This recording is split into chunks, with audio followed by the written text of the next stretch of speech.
Meus irmãos, eu quero convidar todos a uma leitura bíblica na Epístola de Hebreus, capítulo 11. Epístola aos Hebreus, capítulo 11.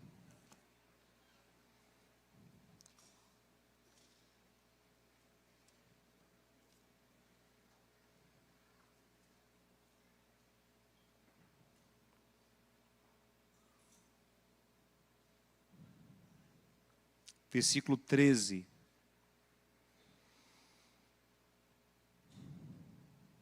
Falando sobre os heróis da fé, o autor diz assim: todos estes morreram na fé, sem terem recebido as promessas, mas vendo-as de longe e crendo nelas e abraçando-as, confessaram que eram estrangeiros e peregrinos na terra. Porque os que isso dizem claramente mostram que buscam uma pátria. E se na verdade se lembrassem daquela de onde haviam saído, teriam oportunidade de tornar. Mas agora desejam uma melhor, isto é, a celestial. Pelo que também Deus não se envergonha deles, de se chamar seu Deus, porque já lhes preparou uma cidade. Meus amados, muito da obra que Deus faz em nós é alinhar os nossos pensamentos. E às vezes tudo que nós precisamos é isso, é encontrar a forma certa de pensar. Esses dias eu estava com alguns sentimentos, alguns pensamentos que estavam me incomodando bastante.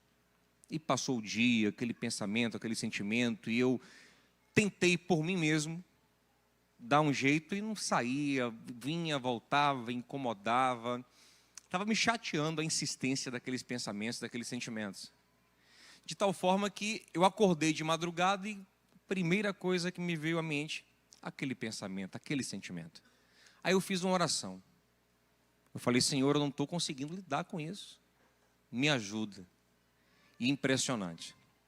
É como se depois de eu orar ali, orei assim, sabe, com o coração rasgado. Interessante isso, né? Você ora como quem diz: Deus, eu não consigo lidar comigo mesmo. Eu não consigo lidar com o meu próprio coração. Eu coloco ele diante do Senhor.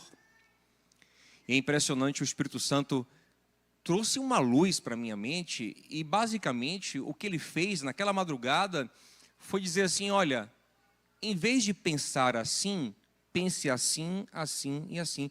E ele fez uma outra construção de pensamento no meu coração. Eu percebia que era Deus aquilo, porque não vinha de mim. Porque eu tentei o dia todo e não consegui, mas depois de orar, uma janela se abriu e eu construí um outro pensamento. Lógico que depois, durante o dia, eu continuei alimentando aquele pensamento para que ele se enraizasse, para que ele se fortalecesse dentro de mim, e no fortalecimento e no cultivo desse pensamento, eu consegui vencer aquele outro e aquele sentimento ruim. Então, de vez em quando ainda tenta vir o outro pensamento e o outro sentimento, eu lembro de um caminho mental que Deus me deu, recorro a ele, fortaleço ele, e ele me ajuda a derrotar aquele outro pensamento que é carnal, que não é bom, que não me alinha com a vontade de Deus. Então, basicamente, gente, a palavra de Deus vai fazendo isso com a gente. Ela vai alinhando a nossa mente. E à medida que ela vai te mostrando como pensar, não é só ideias que você deve ter, é caminhos de pensamento. Como construir o caminho do pensamento, ela vai te possibilitando viver a boa, agradável e perfeita vontade de Deus. É o que Paulo diz em Romanos 12:2, não se conformem, mas se transformem. Como? Transformando a forma de pensar, e é assim que vocês poderão experimentar a boa, agradável e perfeita vontade de Deus. Amém, gente? Cansei, não sei porquê. Mas, estava falando o que mesmo? Buguei. Construir o pensamento. Assim. Então hoje, cansei. Então hoje, eu queria propor uma construção de pensamento, que a princípio pode ser bem cômoda. porque a gente vai desconstruir alguma coisa. Mas depois a gente vai construir outra, e eu creio que isso vai ser uma bênção para a gente. Amém, gente? Então, para a gente construir esse pensamento juntos, eu queria te pedir um exercício. Deixe de preguiça mental agora e faça. Pense agora. Tente imaginar aí aonde você quer chegar na vida. Se você ainda quer chegar em algum lugar. Tem gente que não gosta muito de pensar nisso, porque se frustra, está tão longe do que eu quero. É tão utópico. Eu não gosto nem de pensar, não gosto nem de refletir. Deixa a vida me levar, a vida leva eu. Sou feliz e agradeço com tudo que Deus me deu. Mas se você pudesse escolher um cenário ideal para a sua vida, se a sua vida fosse um filme, onde chegaria? Como seria montada? Onde você ia morar, por exemplo, para começar? Num apartamento, numa casa? Teria 2 filhos, não teria filho? 3, 4, 5? Cachorro? Gato? Tem gente que é do gato agora, né? O gato ganhou moral agora, recentemente. Cachorro, gato? Mora num condomínio fechado, não mora na beira da rua? Mora em Salvador? Em outro lugar? Quem é solteiro, com que tipo de pessoa você dividiria a vida? Como é essa pessoa? Como são seus filhos? Netos? Que fase da vida você acha que é o auge da sua vida? O que você pensa, bom, quando eu chegar aqui, aí pronto. Esse é o momento ideal da minha vida. Filhos pequenos, adolescentes, netos, uma casa grande, o quê? E às vezes pensar sobre isso pode parecer meio contra a proposta do Evangelho, afinal o Evangelho não nos chama para realizar os nossos sonhos, e é verdade, mas deixa eu te falar uma coisa. Sabia que a proposta de Deus é te fazer feliz para muito além dos seus sonhos? Sabia que a proposta de Deus é te dar uma vida perfeita, como você nem é capaz de imaginar? Gente, não sei quem criou essa ideia de um Deus sádico, que vive num céu perfeito e tem o maior prazer de olhar assim, vocês não, eu vivo na perfeição, mas vocês eu criei para só sofrer. Aí eu amo minha mãe. Como eu me amarro em vê-las vocês. Não. É só abrir a Bíblia e ler. Deus criou o homem, sua imagem e semelhança, perfeito, para ser eterno, para não morrer, para não adoecer, para não envelhecer. E colocou o homem, sabe aonde? Isso é segundo a Bíblia, segundo o que é escrito em Gênesis. E você pode entender isso simbolicamente ou literalmente, mas é o conceito. Deus colocou o homem num lugar chamado Éden. Sabe o que significa Éden? Prazer máximo. É o conceito de Éden. Prazer pleno, plenitude. Éden não é apenas um lugar físico, Éden é um lugar espiritual. Porque no Éden, segundo Gênesis 2, tem um rio misterioso que alimentava os 4 principais rios da antiguidade, 2 rios que nem são conhecidos. É um rio misterioso, é um símbolo do rio da vida. A árvore da vida está no Éden. A árvore da vida não nasce, gente, na Caatinga, nem na Mata Atlântica, nem na Floresta Amazônica, nem no Cerrado, nem na vegetação do Rio Grande do Sul, esqueci agora, os Pampas. Ela só nasce numa terra mística. Quem come dessa árvore vive para sempre. Árvore do conhecimento do bem e do mal. Mais do que isso, no Éden, o texto fala que tem todos os tipos de árvores bonitas. Deus se preocupou com a decoração, com a estética do lugar. O lugar é esteticamente perfeito. Tem todo tipo de árvore bonita e gostosa. Nenhum bioma dá todo tipo de árvore bonita e gostosa. Isso é impossível, isso é um lugar místico. O Éden é um santuário. É um santuário de Deus na terra. Amém, gente? É um lugar místico, é um lugar de plenitude, de satisfação plena. Não tem doença, não tem morte, não tem maldade.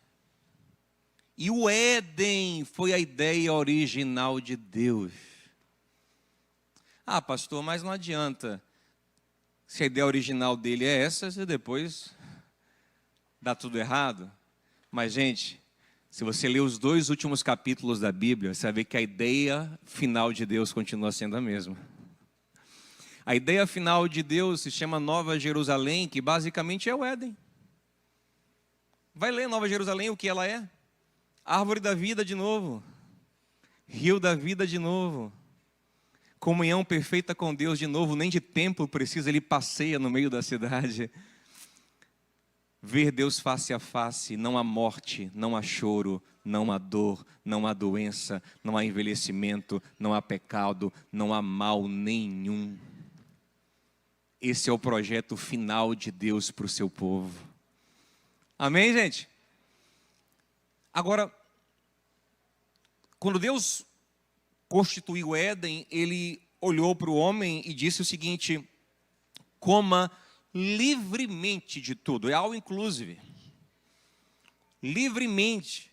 A gente pensa num Deus que, não, ele dá as coisas, mas ele fica regrando. Não pode isso, não pode aquilo. Quem disse, gente? Isso aí, essa ideia de um Deus muito restritivo é uma ideia satânica. Preste atenção. Essa ideia de um Deus que restringe demais a nossa vida é uma ideia que o diabo implantou na mentalidade humana e foi passando geração após geração. Foi o diabo quem disse a Eva em Gênesis 3: venha cá, Eva, Vinha, me diga uma coisa, foi assim que ele disse que não pode comer de nada, foi? Eva disse: não, outra serpente não foi assim não, acho que ele disse que pode comer de tudo. Ele tentou confundir o homem, criar esse estereótipo, essa imagem de um Deus que apresenta coisas boas, mas fala: não toque, não pegue, não prove. É tipo aquela piada do tiozão, é para ver, não para comer. Só quem é das antigas pegou essa piada.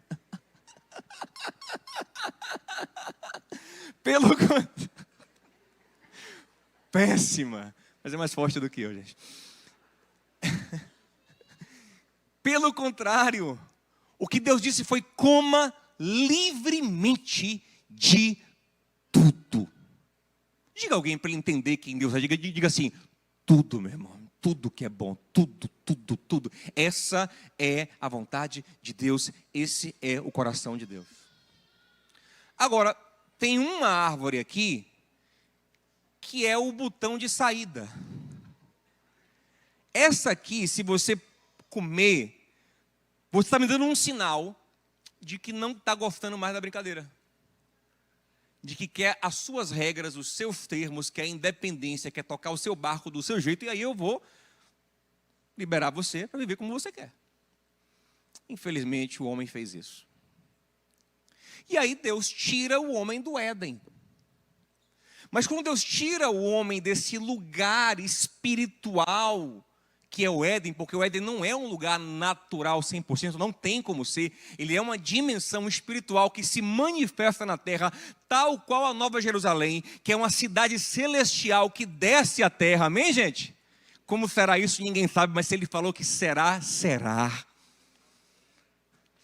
Então, quando o homem sai dessa dimensão, ele deixa de ser um ser infinito e passa a ser um ser finito.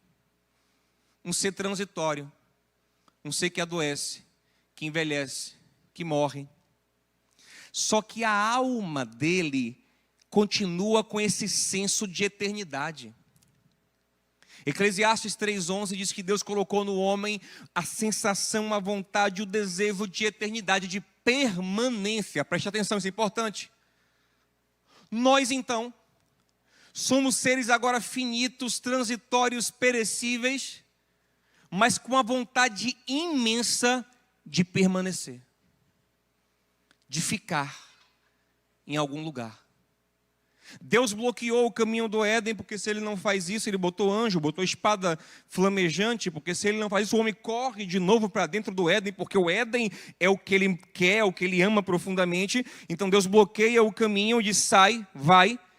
E o homem agora sai, e ele nunca mais vai encontrar nada igual ao Éden. Ele nunca mais vai encontrar, presta atenção, o homem nunca mais vai encontrar um lugar, uma dimensão, uma estrutura, uma configuração, onde ele diga: aqui sim. Não vai. Ele vai ser agora inquieto, insatisfeito, para o resto da vida.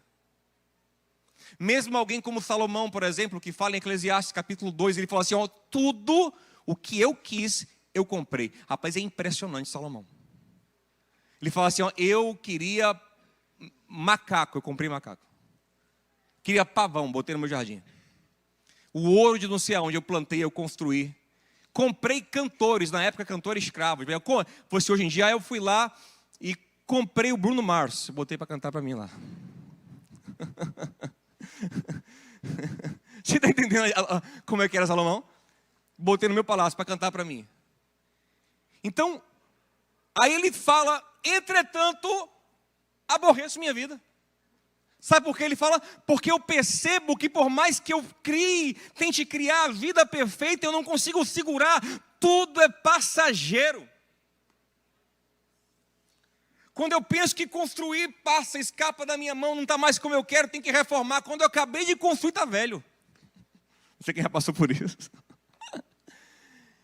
Comprei e no outro dia está arranhado. Meu carro que eu diga. Cadê? A vilã não está aqui, a culpada não está aqui. Não.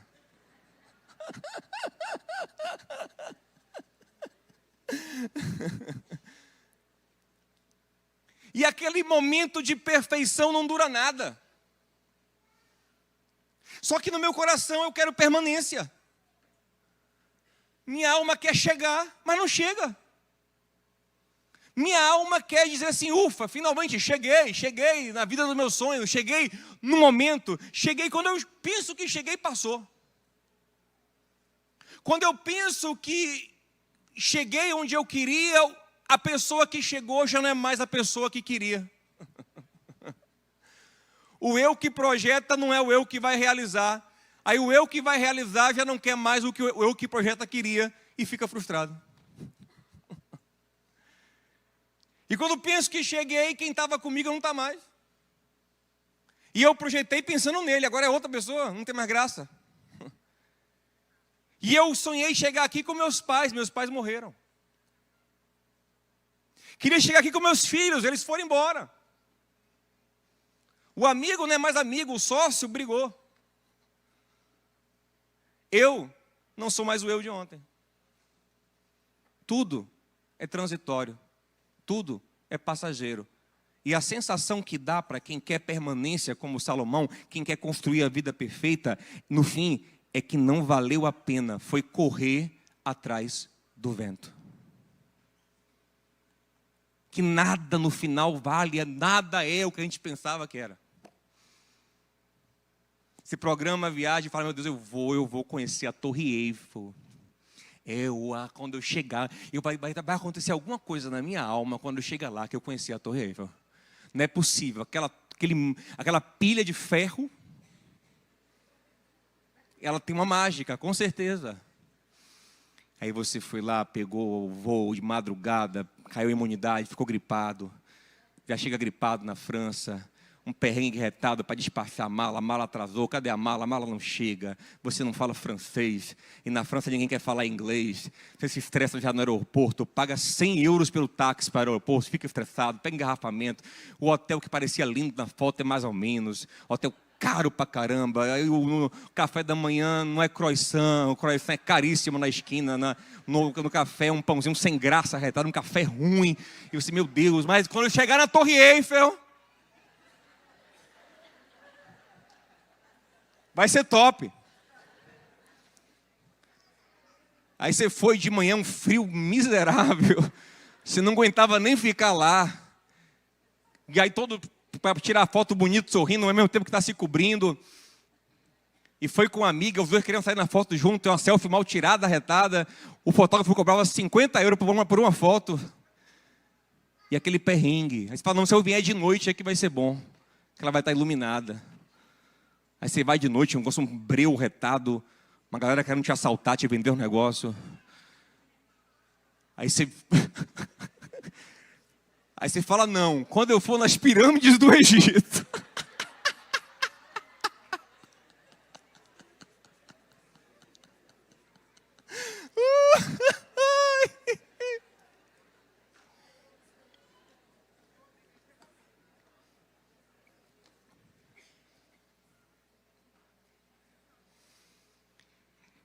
E essa busca por chegar finalmente no lugar perfeito sempre vai se frustrando. Sempre tem uma coisa que te estraga, que te estressa. Nunca está pronto, nunca está bom, nunca está ideal. A casa que você sonhou construir, você não para de reformar essa bendita dessa casa. A churrasqueira que você queria fazer virou seu pesadelo. Você tem trauma dela. Você nem churrasco faz de tão traumatizado que está na construção da infeliz. Ô, área gourmet miserável. Quebrou minha casa toda. Não funciona direito, fumaça tudo aqui. Sabe? E aí, meu amigo? Quando você vai fazer o churrasco, o colesterol está alto, não pode comer mais carne direito.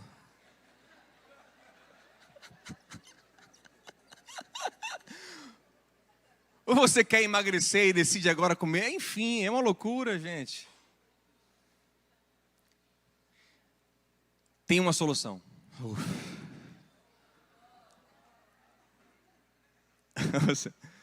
Tem uma solução. Que oração? Dá tempo. Quando Deus chamou o povo dele, Ele ensinou uma coisa para o povo dele. Lembra quem é o pai da fé?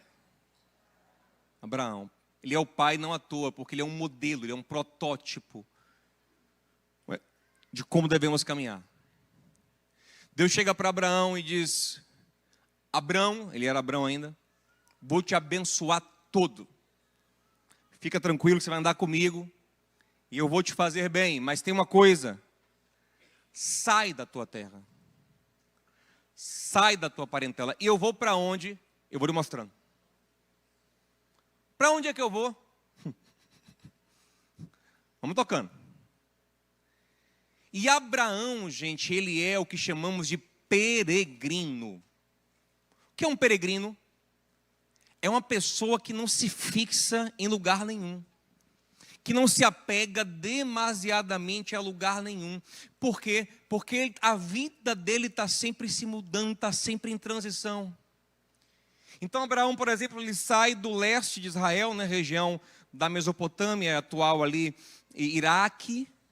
Ele sobe, entra pela terra prometida, vai até o meio da terra prometida, a região de Samaria, mais ou menos ali, desce de novo na terra prometida, vai para o Egito, volta, mas não para em lugar nenhum. A alma de Abraão nunca encontra um lugar onde possa dizer, é aqui, cheguei finalmente, não. Vai caminhando. Isaac é a mesma coisa. Jacó a mesma coisa. Jacó, quando José introduz ele na presença de Faraó, lá em Gênesis 47, o Faraó olha aquele velhinho fofo e diz, quantos anos o senhor tem? Jacó responde no versículo 9, 130 anos são os anos das minhas peregrinações. Como quem diz, eu não vivi, eu peregrinei. Minha vida foi... Minha vida é andar por esse país. Foi tipo isso que ele cantou para Faraó. Para ver se um dia... Isso aí. Eu fui andando. Fui caminhando. Mas com Jacó, o povo fica ali com José. Mas Deus diz ao povo, olha, não se apeguem não, porque eu vou levar vocês para uma terra prometida. E o povo fica ali, mas não é pertencente, não está completo no Egito. O Egito, ainda que bom, não é totalmente, não é o lar, ainda não é aqui o lugar que eu quero morar. E eles estão ali, aí Deus tira eles com Moisés, leva eles mais uma vez para uma peregrinação que poderia ser mais breve. Deus faz questão de ser longa para marcar na mente deles a consciência de peregrinação. Guarde isso na sua mente. E antes de colocá-los na terra prometida, Deus fala para eles em Levítico 25, 23 o seguinte, preste atenção. Olha, quando vocês entrarem na terra, não pensem que ela é de vocês não, viu? Não se apeguem demais não. Não cheguem lá e fiquem dizendo agora aqui a minha terra. Não fiquem tipo o Sméagol com o anel precioso. Só alguns pegaram, infelizmente. Não. Ó, a terra não é de vocês. Depois leia, Levítico. Está aqui? Não está. Cadê? Levítico 25, 23. Ele fala assim, ó, a terra é minha. Sabe o que vocês são? Mesmo na terra prometida, peregrinos e estrangeiros. Mesmo quando chegarem num lugar bom, não tire do coração que você é um peregrino. E quando eu quiser, eu tiro você de lá. Dito e feito. Teve uma hora que Deus pegou as tribos do norte, levou para a Síria, nunca mais voltaram. Pegou as do sul, levou para a Babilônia. Disse, ó, vão para lá, viu? Se aquietem lá. Jeremias 29, 4. Casem lá, fiquem lá, construam vida lá. Não se apeguem aqui não, agora é tempo de ficar lá. E depois não se apeguem lá não, que eu vou trazer de volta para cá.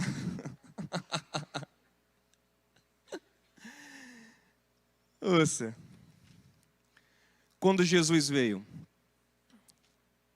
Assim, e o povo de Israel, mesmo na terra prometida, tinha essa consciência. Por exemplo, ó, Davi representa o auge do reino de Israel junto com Salomão.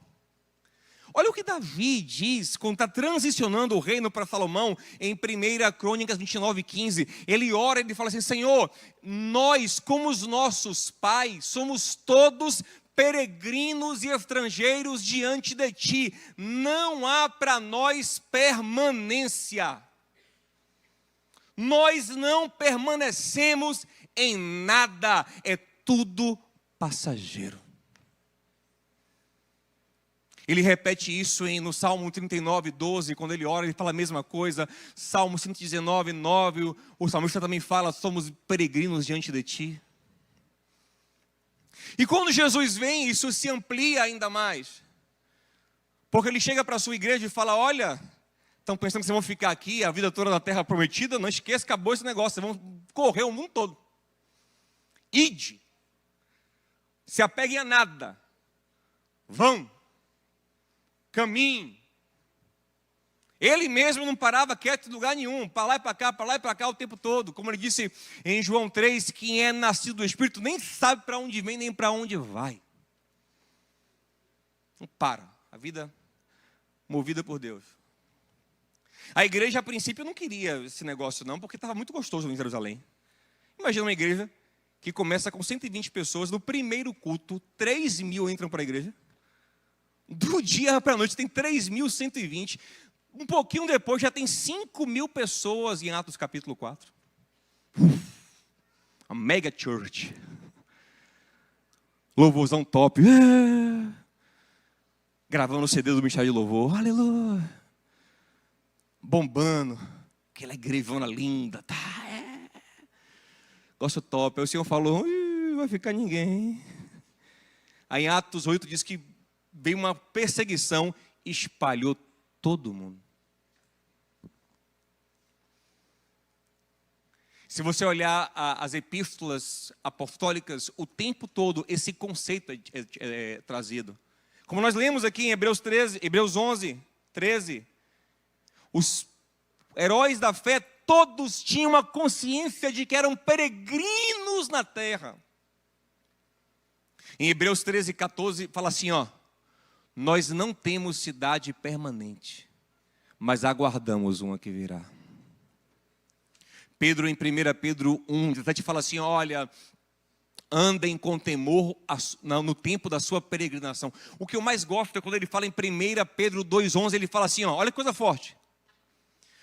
Como peregrinos e estrangeiros, não se apeguem demasiadamente a nada.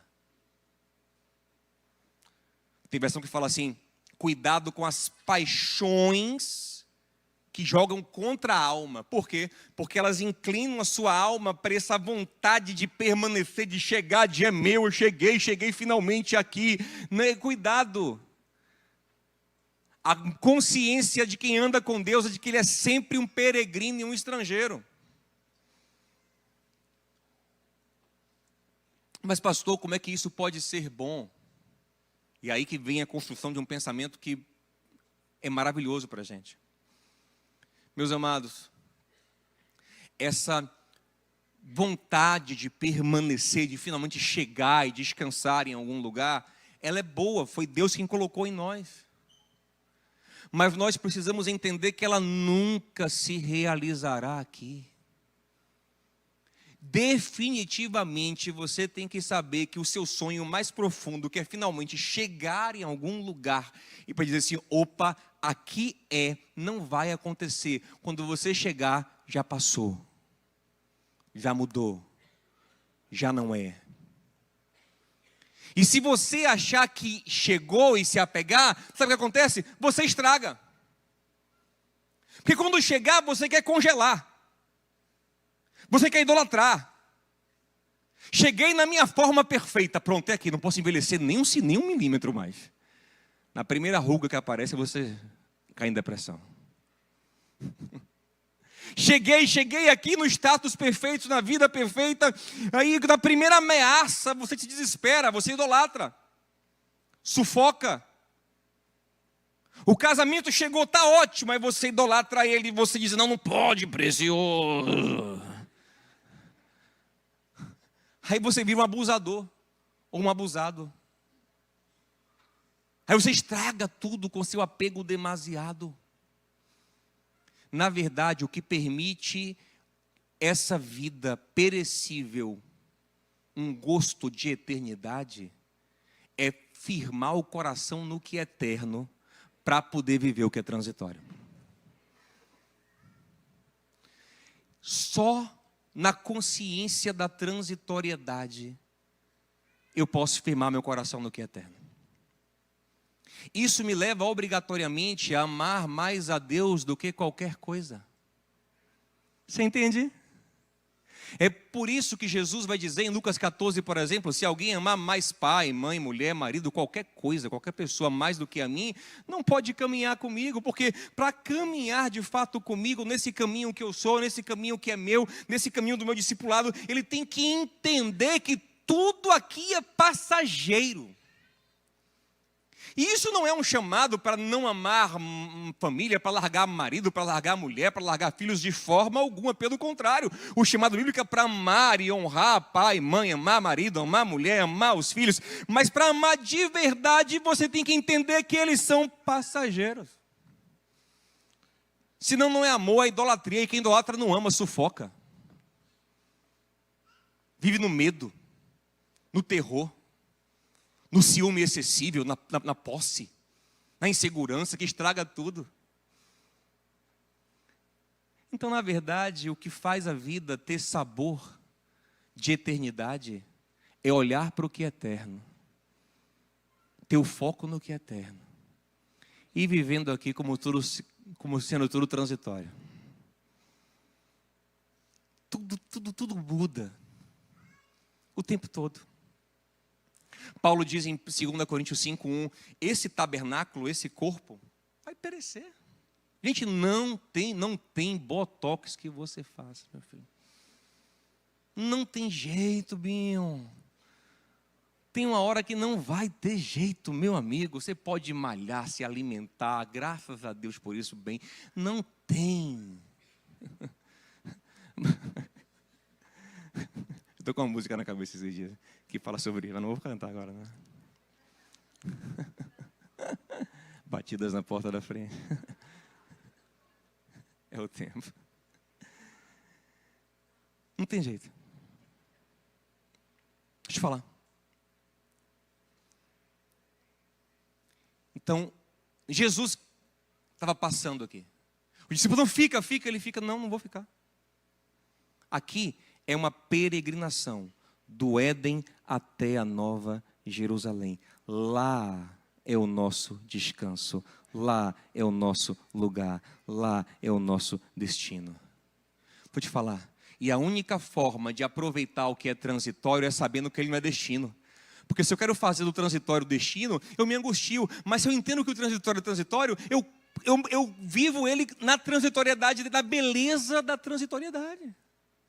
Por exemplo, o envelhecimento. O envelhecimento, para quem quer fixar a eternidade nessa vida, é um tormento. Porque é justamente contra o que você mais quer, que é permanecer. Permanecer jovem, bonito, saudável. E você luta, meu Deus, não posso envelhecer. Mas o envelhecimento, para quem entendeu que a vida aqui é uma peregrinação, sabe o que ele significa? Eu estou mais perto de chegar. Já estou na frente, aleluia. Já estou chegando, completei a carreira.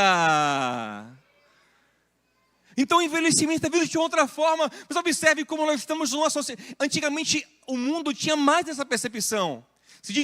O idoso dizia para o jovem, estou na sua frente, tenho mais vida, tenho mais caminhada. Hoje em dia não, vivemos uma idolatria da juventude. Hoje em dia a mulher de 80 anos se veste como a de 20. Porque todo mundo quer parecer extremamente jovem. Tem medo, porque não entendeu que a permanência não é aqui, não tem jeito, vai passar. Então, o fim das relações, por exemplo, ele é muito mais suave quando eu sei que a vida é transitória, porque eu nunca tive expectativa de permanência. Sara morre antes de Abraão. Ele tem que continuar. Deus dá Isaac a Abraão e fala, me dê de volta. Abraão, me dê de volta. Toma de volta para você. Não quero tomar não. Só quero mostrar para você que tudo aqui é passageiro. Firma seu coração em mim. Você sabe que na eternidade ninguém mais vai ser marido e mulher de ninguém, né, gente? Alguns dizem, ó, outros dizem, graças a Deus.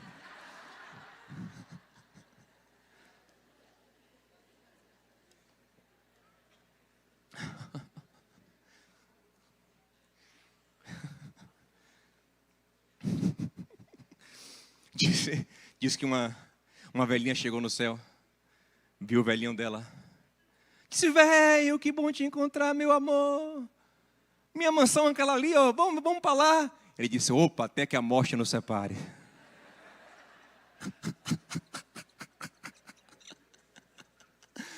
Brincadeira, gente. Se você quer ficar junto pela eternidade, peça a Deus, quem sabe, Ele arruma lá um duplo para você.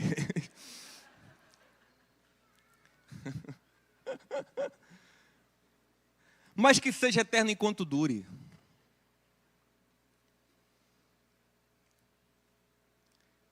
Que enquanto você estiver aqui, você viva com esse gosto de estar firmado na eternidade, sabendo que vai passar, e gente, assim é impressionante tudo. Por exemplo, a gente está construindo, querendo, a gente vai construir uma igreja, querendo Deus. E quando eu penso em construir essa igreja, eu penso em vocês. Eu penso em vocês, eu penso em quem está aqui. Aí sabe o que vai acontecer quando chegar lá? Muitos não vão estar lá. Mas cadê aquela irmã que eu achei que ia cantar aqui quando estivesse lá? Eu já estava vindo ela cantando, eu outro ali tocando, outro servindo, outro tomando um café na cantina, que eu pensava nele. Que não, ô pastor, eu tive que trabalhar no Rio de Janeiro. Tive que ir embora. E aí, se eu não entender que a vida é essas mudanças constantes, esse rio que não para mais, que eu me angustio, eu não aceito. Porque eu pensei que ia ficar, não fica, nada fica. Nada fica. A gente estava orando com um casal que eu amo muito, que é Hudson e Carol lá no GC. Orando para eles terem um bebê. Aí Carol engravidou e disse, que massa, agora eu vou poder ver o Hudsonzinho, um filho aqui. Aí engravidou, tá massa, pastor, a gente vai embora para São Paulo. disse, meu filho. Só que o meu coração já, nesse sentido, já é vacinado. Eu disse, eu sei como é isso. Eu sei que... Aí sabe o que faz? Em vez de me amargurar pelo fim, eu agradeço. A história de meu pai. Aí eu vi meu irmão falando na televisão. E dizendo, meu pai, em breve nós nos veremos. Meu Deus, em breve o bichinho tem que programar uma viagem internacional, porque ele mora nos Estados Unidos, para poder ver. Eu lembrei do tempo que eu dormia no quarto com ele. Para vê-lo era só, infelizmente, olhar para baixo sendo beliche. Eu não gosto de beliche. Aquele tempo nunca mais vai voltar. Eu nunca mais vou caminhar com ele assim. Caminhar. Me emocionei esses dias, eu fui no aniversário de uma irmã aqui da igreja, de 80 anos. Me emocionei porque ela estava no primeiro culto da igreja lá na Barra. Dia 15 de abril de 2011, sexta-feira à noite, lá estava ela, já com 65 anos, é um jovem de 23 anos, e ela uma mulher madura, vivida, com muitas experiências, com muitas realizações, ali. E no meu coração eu pensei, ela só vem hoje e não vem mais. Já pensava na transitoriedade, mas continuou. Quando eu dei por mim, 15 anos. 15 anos em que podemos caminhar juntos. Então no meu coração não tem o medo, não, e se não vier, mas não tem a gratidão, porque cada dia eu sabia que podia ser o último. Olha para o seu irmão e diga assim, a caminhada vai acabar, meu irmão. Uma hora vai acabar o caminho. Já viu as pessoas que curtem o aeroporto e curtem o avião? Por que alguém curte aeroporto e avião, gente? Pela consciência de que aquilo é uma passagem. Ninguém curte o avião se o voo atrasar, você tem que ficar 15 horas no aeroporto. Aí você odeia o aeroporto. Você curte o aeroporto porque aquela sensação, isso aqui é uma passagem, eu vou chegar ainda em algum lugar. Ainda que o pão de queijo seja R$500, tem uma vibe ali de passar, de ir para algum lugar, né? Avião apertado, negócio horrível de dormir, mas não, tudo é um avião. É um avião, né? Pô, horrível, mas é um avião. Ele está indo. Por isso eu curto, por isso eu usufruo. Tem gente que nem filme assiste, mas no avião quer assistir. Não, no avião não vou assistir. No avião tem que assistir.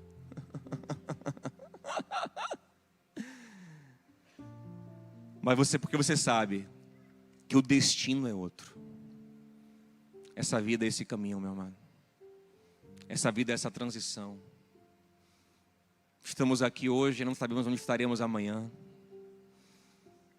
Paulo diz que é na consciência da transitoriedade que o amor se destaca. Em 1 Coríntios 3, ele diz, para o amor florescer, lembre que tudo passa.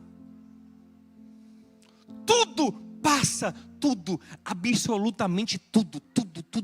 Se ele falar, nunca mais haverá um dia como hoje, nunca mais haverá um momento como esse, você não será mais o mesmo, nada será igual, nada. Isso aqui vai passar e não volta mais.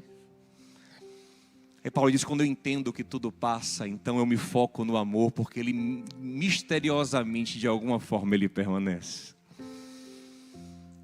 Ainda que no céu não sejamos marido, mulher, filhos, pais, de alguma forma nos amaremos. Ainda que o nosso caminho se separem, ele vai se reencontrar lá no ponto de chegada. E lá estaremos juntos para todo sempre. E a promessa, não haverá mais separação.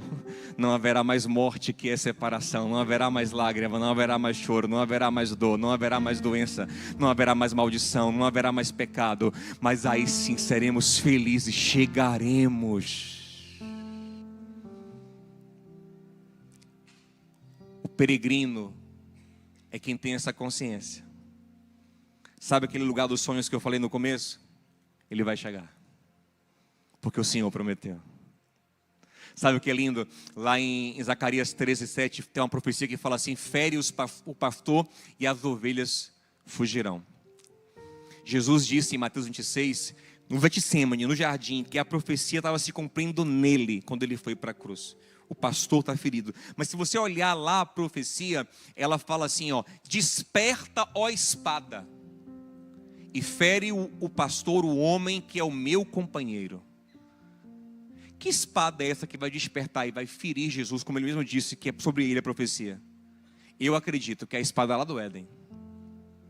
A espada que guardava o caminho para a árvore da vida, o caminho de volta para o Éden. Jesus foi ferido pela justiça de Deus. Sabe o que ele fez? Ele abriu o caminho. E de uma forma que eu não compreendo bem, só compreenderemos quando passarmos para outra vida, assim como um bebê no útero não compreende o mundo externo, nós também não compreendemos. Um dia vamos nascer para esse novo mundo. Mas eu sei o seguinte: passarão céus e terra, mas as palavras dele não hão de passar. Talvez aqui você não tenha a casa dos seus sonhos, a vida dos seus sonhos, a configuração perfeita, sabe, aquele não, mas você vai ter algo melhor, porque Jesus está preparando isso nele. Eu vou preparar lugar para vocês, ele diz. E de uma forma misteriosa, ele vai satisfazer todo o nosso coração. Tudo que nós queremos e desejamos e sonhamos, ele vai satisfazer. Tem um texto no Salmo 37, versículo 4, que fala: deleita-te no Senhor e Ele satisfará os desejos do seu coração. Esse deleita-te aqui é a mesma expressão de Éden. Significa, no Senhor tem o Éden para satisfazer o seu coração. Ele vai satisfazer. Um dia em plenitude nós teremos. Daí Jesus dizer: não se preocupe em juntar tesouro na terra, você está perdendo tempo. Nessa terra vá caminhando, vá compartilhando, vá servindo, vá amando, porque o seu tesouro está sendo juntado lá. Mas não sei se alguém ainda acredita nisso, meu irmão. Se você em tempo de teologia da prosperidade que te engana, que alimenta em você uma falsa sensação de permanência que não existe. Se alguém ainda acredita que o nosso tesouro está no céu, que o nosso sonho será plenamente realizado lá, que esse é o nosso destino. Hebreus 13:14, não temos lugar permanente aqui, a nossa cidade está no céu. Não ajuntem tesouro aqui, Jesus diz, por quê? Porque aqui passa, a traça corrói, o ladrão rouba, o tempo desgasta, mas junte tesouro no céu, onde não terá mais fim. O nosso lugar de pé, o crente, ele tem que voltar a ter essa consciência. Ah, pastor, mas aí eu vou amar menos. Não, você vai amar mais.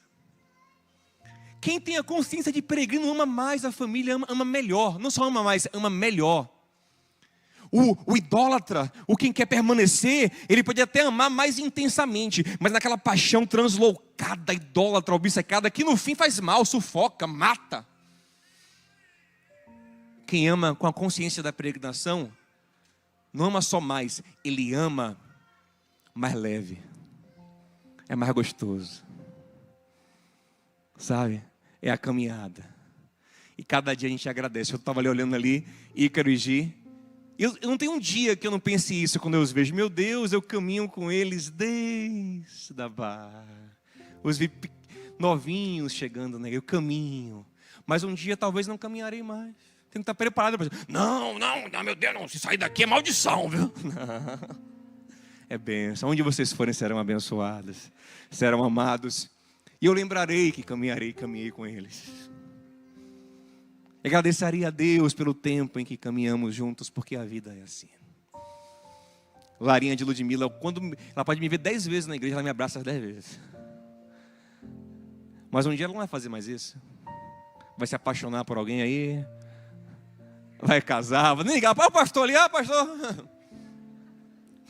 Vem cá, menina. Eu vou ter saudade desse tempo que vai passar. Entenda. É nessa consciência que o amor se potencializa. Amém, gente? Hebreus 4:9, para a gente encerrar, diz assim, ó, ainda resta um descanso para o povo de Deus. Deixa eu te falar, chegou não, Bion. Toca alguém e diga, irmão, chegou não. Chegou não. Ah não, a minha empresa está bombando. Você não sabe de nada, Bion. Você não sabe do empreendimento que Jesus preparou. Não chegou ainda não, viu? Vai chegar. Olha que coisa linda, lá em Mateus 8, eu tenho que parar, senão não vou parar. Lá em Mateus 8, bem óbvio, eu não vou parar, senão não vou parar, né? Bem silogismo, bem simples, né? Em Mateus 8, o que Jesus fala? Não sei se alguém reparou. Muitos virão do Oriente, Oriente de Israel, que é Japão, China, Coreia. Coreia tá bombando de crente. E do Ocidente, Ocidente é Brasil, hein, gente? Estados Unidos. E se assentarão numa mesa no reino dos céus com quem? Vocês estão fracos de Bíblia, hein, gente?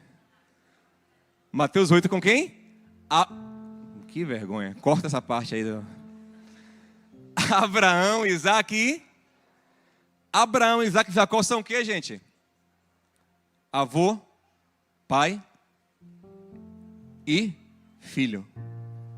No reino dos céus, se poderá sentar com seu filho, com seu pai, com seu irmão, com seu amigo, com sua mulher, com seu marido, e ninguém vai dizer acabou.